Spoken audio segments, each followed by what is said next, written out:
Back to the Fitness and Family Podcast. Our next guest is Ryan. He is coming all the way from Australia, which Ryan, I'm so excited because I've never had somebody from Australia. So I think it's just pretty cool to see how much podcasting in general can just connect people together, can share stories. So thank you again for coming on. We worked out some fun time zones, so that's always fun and exciting. Yeah, yeah, sorry about that.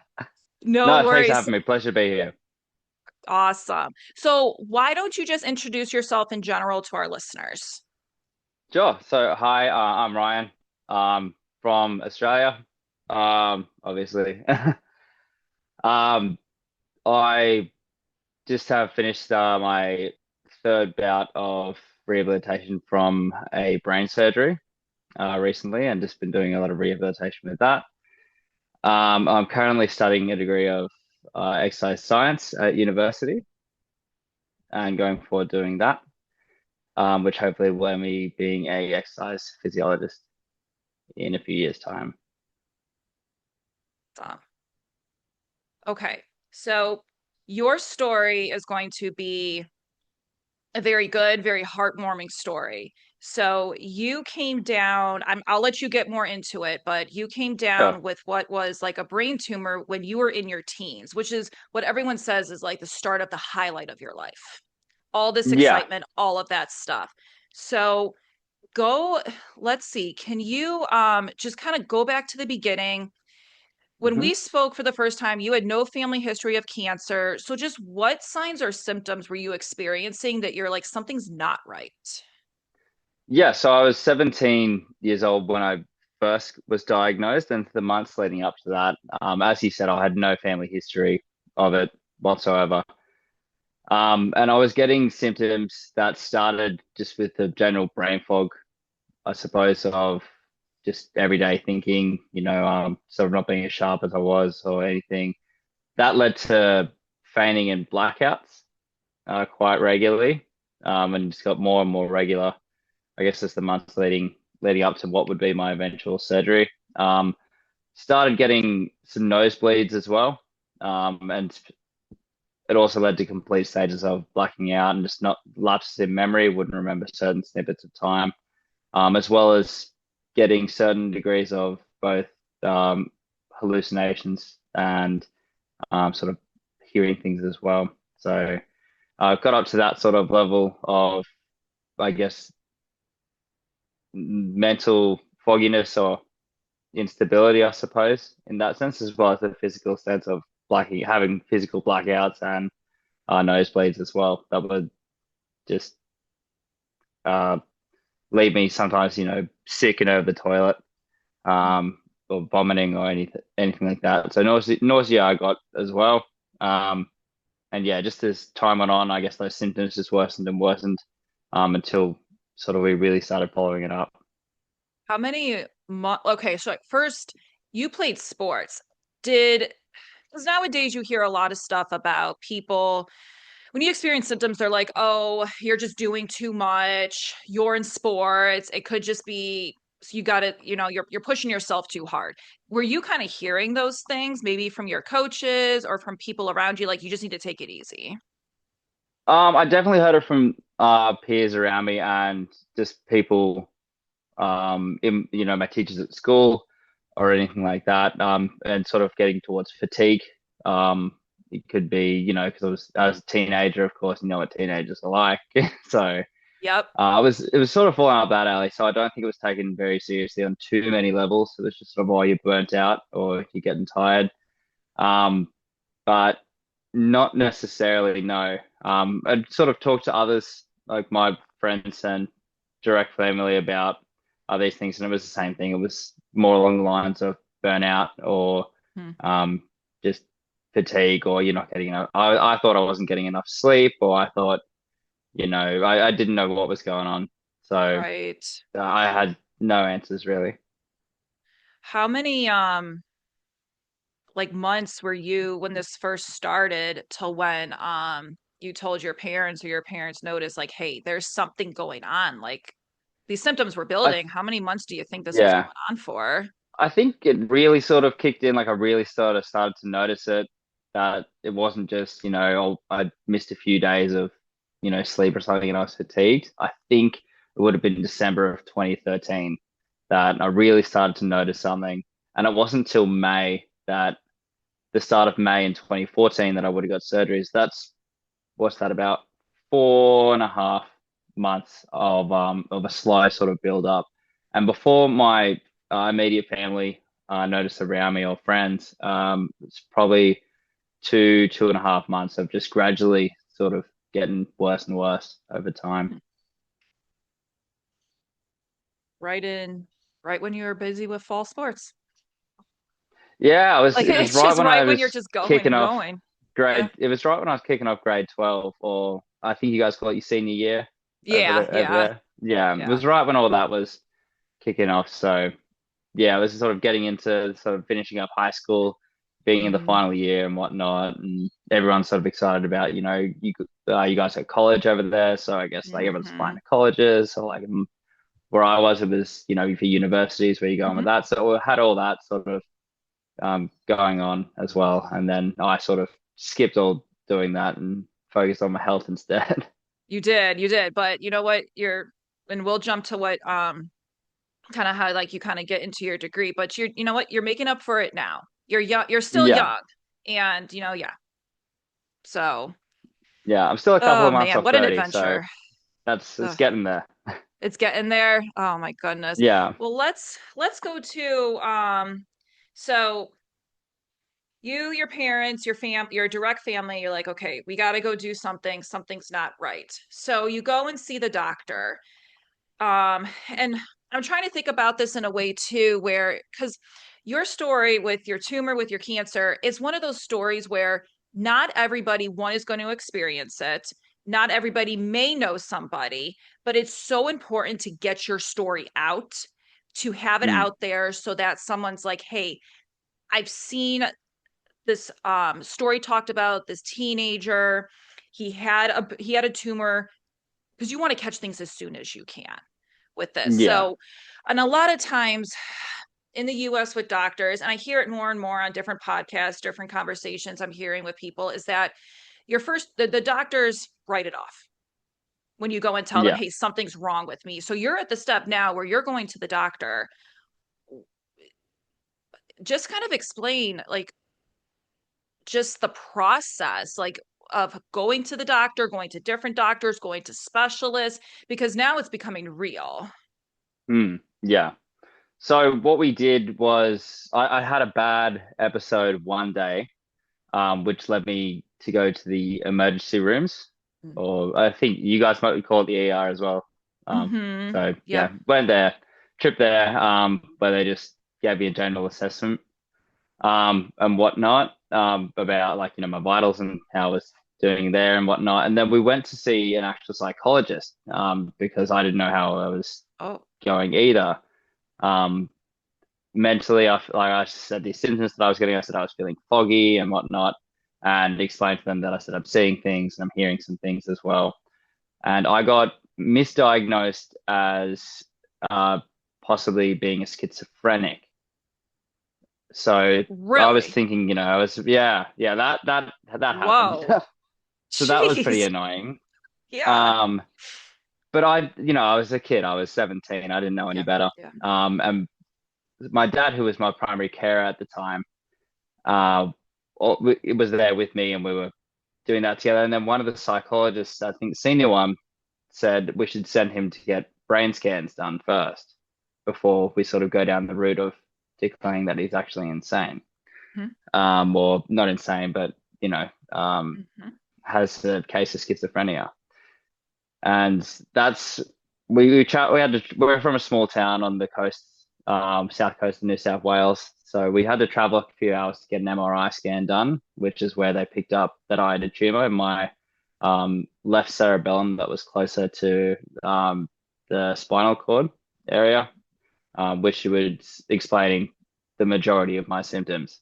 Sort of the way that it was explained to me was putting pressure on certain parts of the brain, and it was in my cerebellum too, which I explained the nosebleeds and the blacking out, Okay. um, and putting pressure on other sections of the brain as well, and just sort of messing up the chemistry of it, and lack of better word, functioning properly or efficiently. So that was how it was originally diagnosed. But in Mhm. initially getting there and to getting that diagnosis, unfortunately, I did have to, sort of get really, really bad first, and Ugh, ended in a bit of a misdiagnosis there.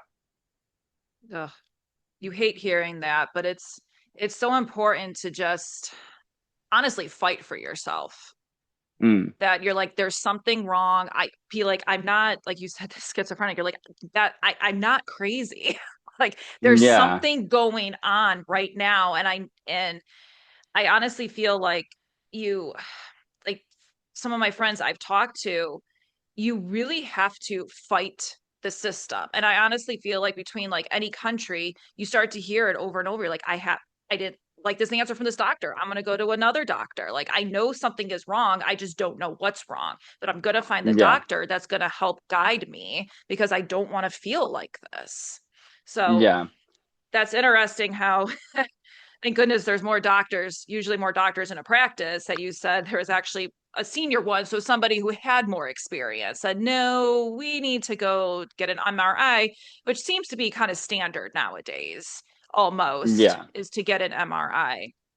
So you're at this point where you get the diagnosis. At this point, you just have a brain tumor. That's all Hmm. you pretty much know right now. So you're a Yeah. senior in high school. What is this doing in terms of your mental health, in terms of your social health, just all of that stuff? Oh, my mental health at the time was horrendous. And I guess I did think that I was, going a bit mental there, with everything that was going on, all the symptoms I got. And that especially that time where I didn't know that I had the tumor, I definitely thought that I was, going crazy because I didn't know any better. And then when I got diagnosed as well, it was, I think, a period of about 3 weeks, just by memory there, before I went in for the initial surgery. But getting that confirmation that that was what was wrong, or what the cause of it was kind of a relief knowing that all right, so we now know that what the issue is. Surrounding that, and when I was going through symptoms and everything socially, not so great. I didn't really feel like doing a whole lot. There was a lot of fatigue there. I did keep pushing things to like hang out with friends and whatnot, just Yeah. to sort of, I guess, keep my mind off everything, or sort of just going on autopilot a bit there for a bit. Um, but I guess mental decline was massive, as well as I was, because I was so tired and so fatigued. I essentially just didn't want to deal with it at all anymore. And You then almost went the into like a thoughts seclusion. definitely went into seclusion. There were definitely thoughts of suicide and whatnot back then, Mm. because of just what I was going through, and it was just how incredibly draining it was. But I How did you never get yourself kind of through that? um that was a long, long journey of Yeah. getting through that, I suppose. And that was, included a bunch of things that fell into place first. So of course it's like, all right, everything will be good when I get the surgery done. And then Hmm. I went in, got the surgery done, and it was great for a period of about 3 days there.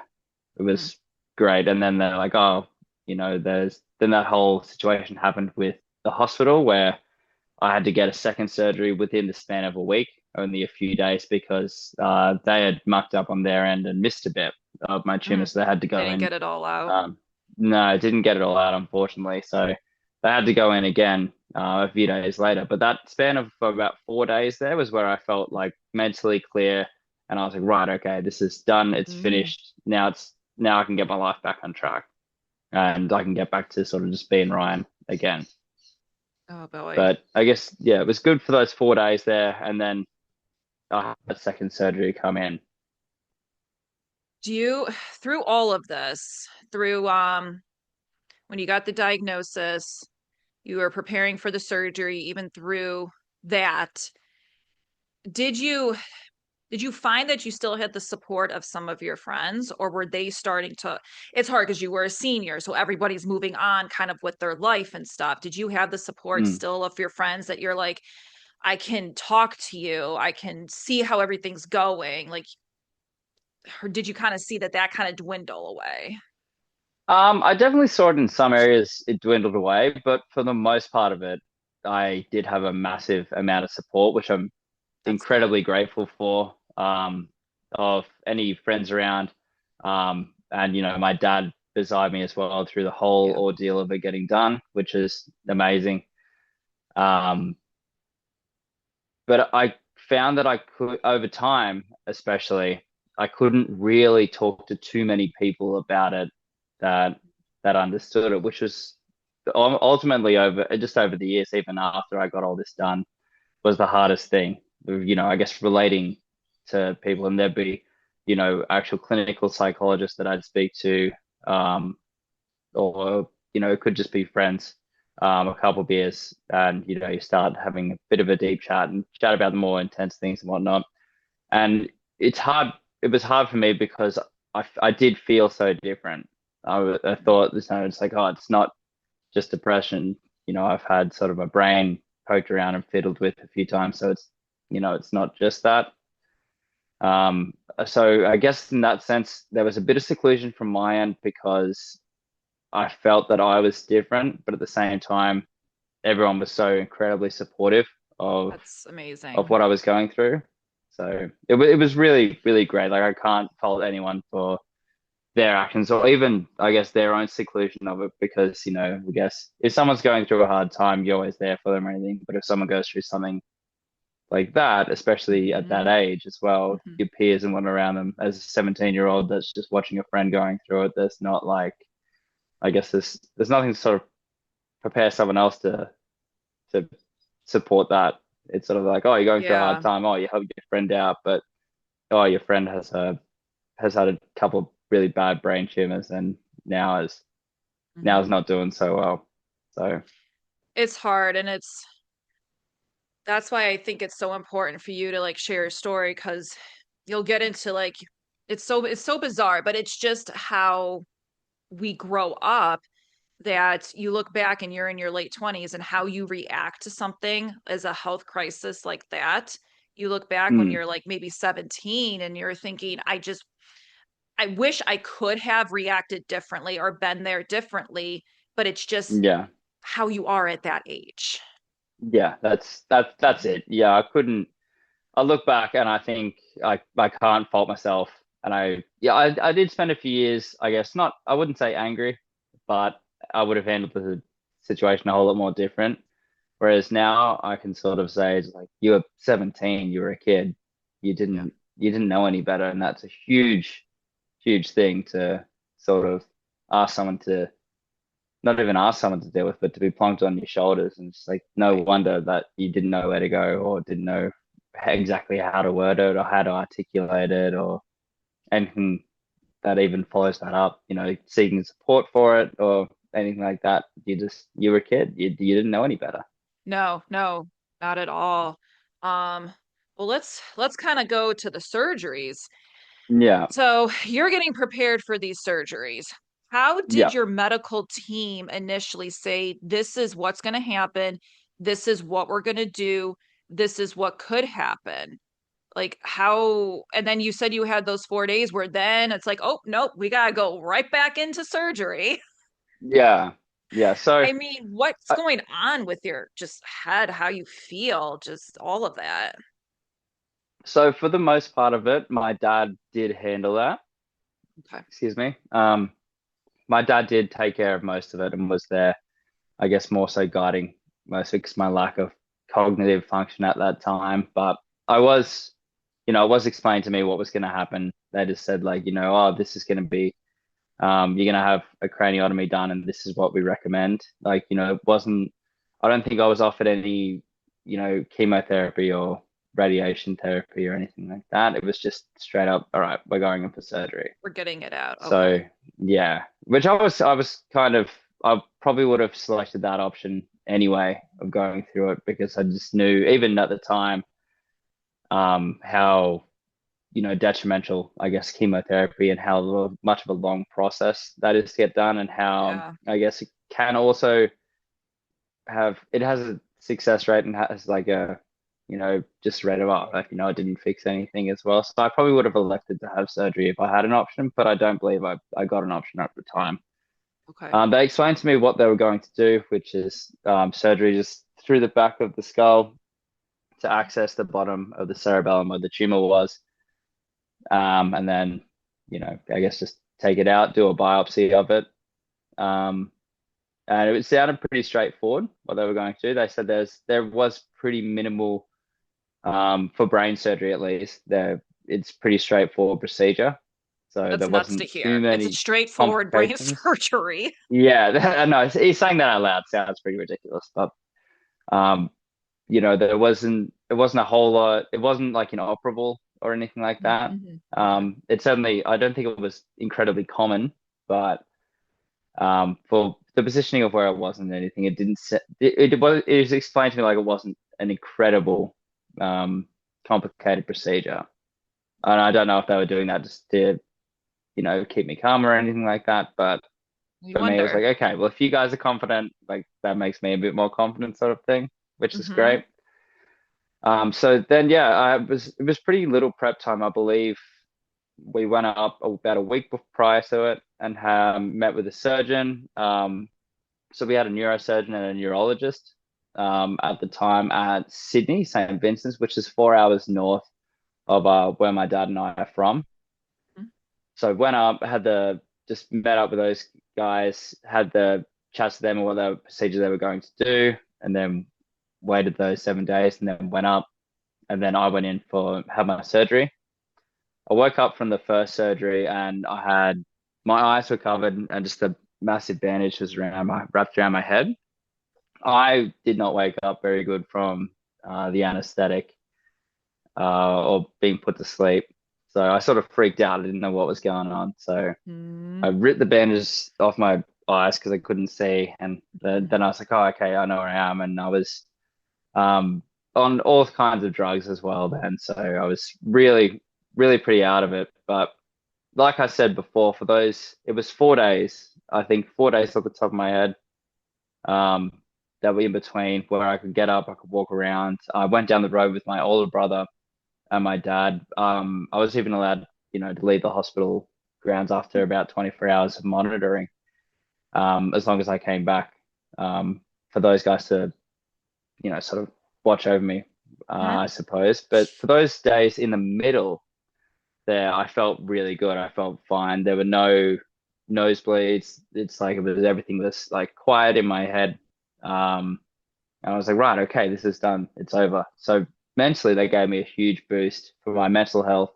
And I guess sort of hope that it's all done. It's all over. I can get my life back on track. And then they came in and they said, Brian, and to my dad Raymond, that we missed a bit, and we're gonna have to go in again. So that led us to the second surgery. The What did second you think surgery, then? Like when they said that we have to go back in, like eh, why? How? Just yeah, I was dumbfounded at the start, and I was just sort of thought, oh shit, here we go again. But hmm.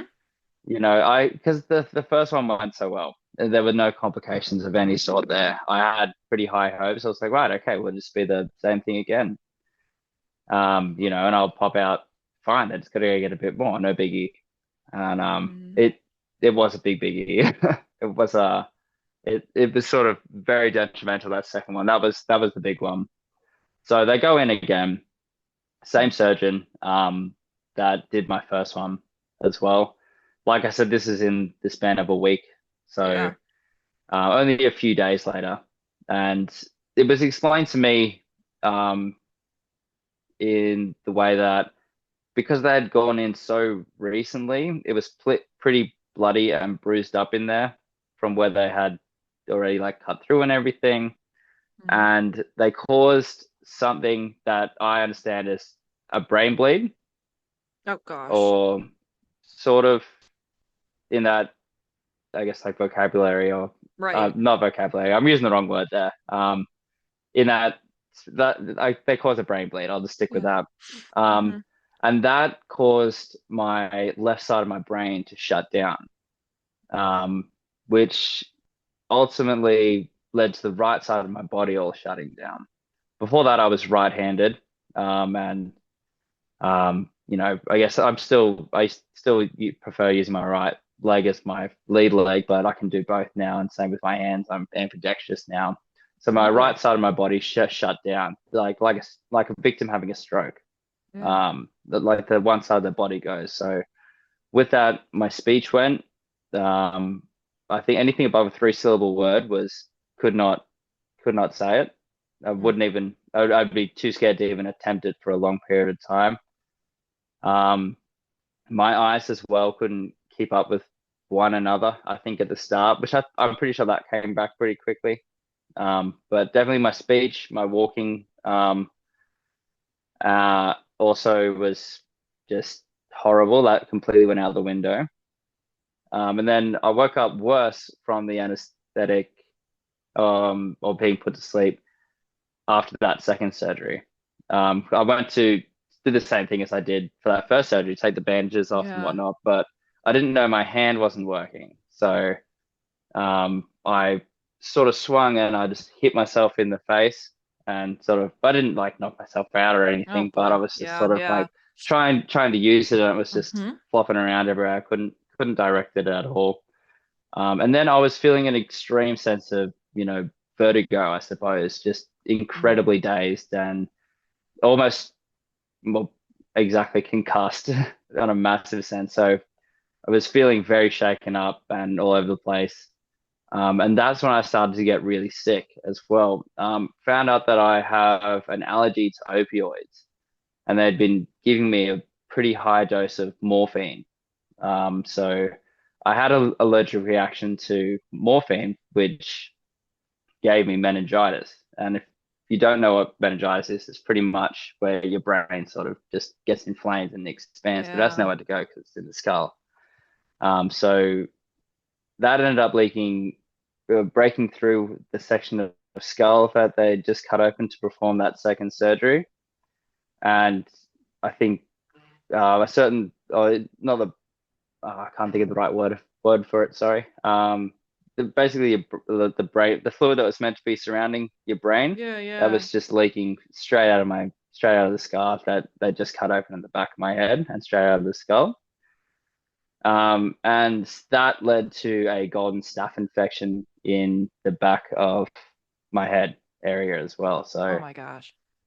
One for thing the after weeks, another. yeah, it was 24 hours Oh. of just these things just all cascaded. Everything was coming down at once. I skipped a few days there. I was in and out of consciousness Yeah. over the coming days, but I was extremely sensitive. I'm pretty sure anyone could relate that's had meningitis before or even just a migraine. Extremely sensitive to light and sound as well. But I was very, very ill there. I could only, because the tumor was on the left side as well, Mhm. an extreme amount of pressure had been released after they had done the surgery, and I could only lay on my right side as well. Otherwise, I just sort of start spinning out and whatnot because of that balance issue. And then that side of the body went as well. So I was just sort of stuck on my right side for, weeks um, after that second surgery. And I'm very thankful I have my dad with me all through that. He was my primary carer through all of it. I think I was in hospital for about 28 days in total there, and he slept on my floor for 27 of them. He just Wow. it would not leave. So Yeah. Yeah. because I was, stuck on my side and I couldn't really do anything, he would, if I needed to go to the toilet, he'd take me to the toilet or, Hmm. he'd change it. He'd like sort of get the bedpan out ready and just sort of was my primary care for absolutely everything I Hmm. needed, whether it was any food or anything. And there were the nurses that wanted to help, but because I was so sensitive to the light and everything as well, he was very quiet in there. He'd gone around and taped up my hospital Oh door so no wow. light would come Mhm. in or anything. And yeah, so it helped out massively there. But Yeah, it was after that second one where I got really, really horrible. Was there a point where the doctors were honestly preparing your family that you may die? Yeah, they did say that. My dad, even to this day, says that. He goes, "Oh, we nearly lost you there at one point." You know, Ugh, the doctors had come in and said to us, just like, "Look, it's maybe sort of start preparing for that." yeah, That was definitely an option, an outcome, I suppose, that could have happened. It was a very high, um, I think, chance that I wouldn't get through that period, that I wouldn't make it out of that, after having a second bout of brain surgery in that amount of time. And then on top of that, the meningitis, then on top of that, having a golden staph infection yeah. in that section of, you know, the body where you've just had a major brain surgery. It was So already it in was just, trauma.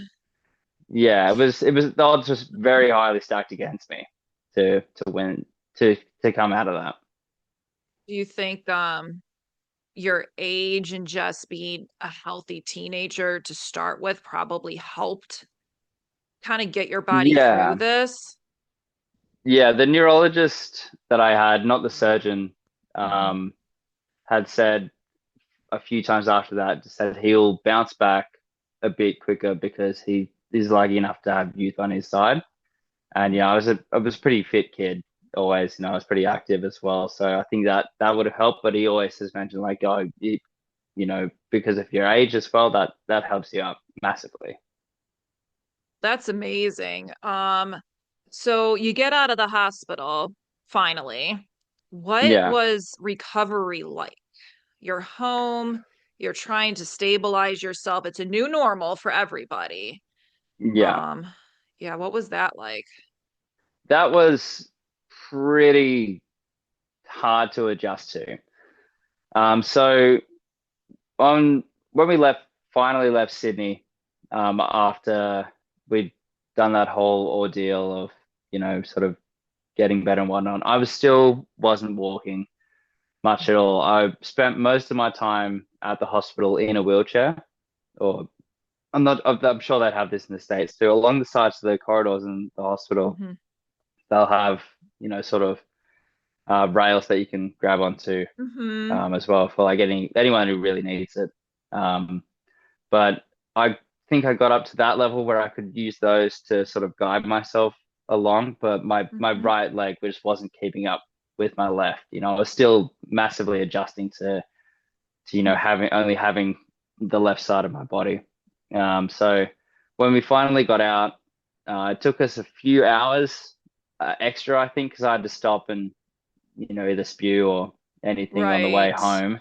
And you We guys were finally far, got like you home. said, from the hospital. Yeah, Was it we're like, we're 4 hours from Sydney. Yeah, okay. so that's where I got the surgery done in Sydney, and then I think it would have taken us about 6 hours to get home, just because I had to keep stopping and whatnot. And like I Yeah. said, we had a chair, as well, most of the time that I was in hospital. And then when we got home, I was, you know, the room right next to my dad's.